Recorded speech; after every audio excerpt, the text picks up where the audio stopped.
बिहार में एक तरफ जातिगत जनगणना के आंकड़े सामने आने के बाद सियासी पार्टियां अपने चुनावी समीकरण साधने में लगी हैं, वहीं दूसरी ओर यह मामला सुप्रीम कोर्ट में पहुंच गया है। बिहार सरकार की ओर से यह आंकड़े जारी करने के खिलाफ कोर्ट में याचिका डाली गई है। यही नहीं, सुप्रीम कोर्ट ने याचिका मंजूर भी कर ली है और इस पर 6 अक्टूबर को सुनवाई होगी।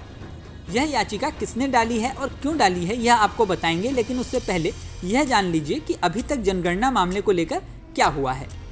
2 अक्टूबर यानी गांधी जयंती वाले दिन बिहार की नीतीश कुमार सरकार ने बिहार के जातिगत जनगणना के आंकड़े पेश किए।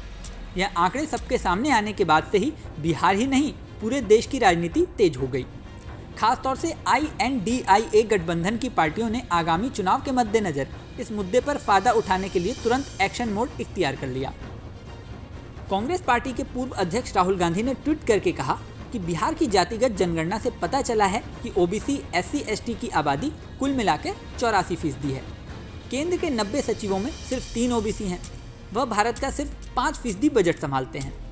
इसके साथ ही देश में जातिगत जनगणना की मांग की और कहा कि कांग्रेस पहले से ये मांग करती आ रही है। वहीं अखिलेश यादव ने भी यूपी में इस तरह के सर्वे की मांग शुरू कर दी।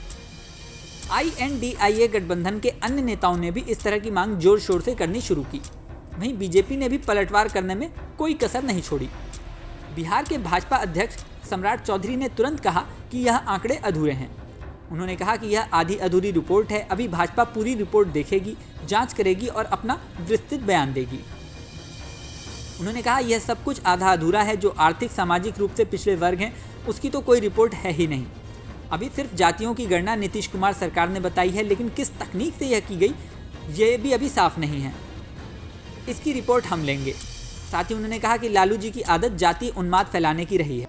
यही नहीं, PM मोदी ने भी मंगलवार को अपने भाषण में परोक्ष रूप से इस मुद्दे पर कमेंट किया और कहा कि देश में सबसे बड़ी आबादी गरीबों की आबादी है। इसी बीच यूथ फॉर इक्वलिटी और एक सोच एक प्रयास जैसे NGO इस मसले पर सुप्रीम कोर्ट पहुंच गए। याचिकाकर्ता ने पहले जातिगत सर्वे रिलीज न करने के लिए अदालत से गुहार लगाई थी, लेकिन तब सुप्रीम कोर्ट ने इस मामले में कोई आदेश नहीं दिया था। अब इस मामले में सुप्रीम कोर्ट ने याचिका मंजूर कर ली है और 6 अक्टूबर को सुनवाई की तारीख दी है। सुप्रीम कोर्ट में मामला जानने से सवाल खड़े हो गए हैं कि जो पार्टियां इस मुद्दे को चुनाव में भुनाने की प्लानिंग कर रही हैं, क्या उनके इरादों पर पानी फिर जाएगा। यहाँ आपको ये भी बता दें कि कई विशेषज्ञों ने भी इस बात पर सवाल उठाए हैं कि राज्य इस तरह के आंकड़े कैसे जारी कर सकती है, जबकि यह तो केंद्र का काम है।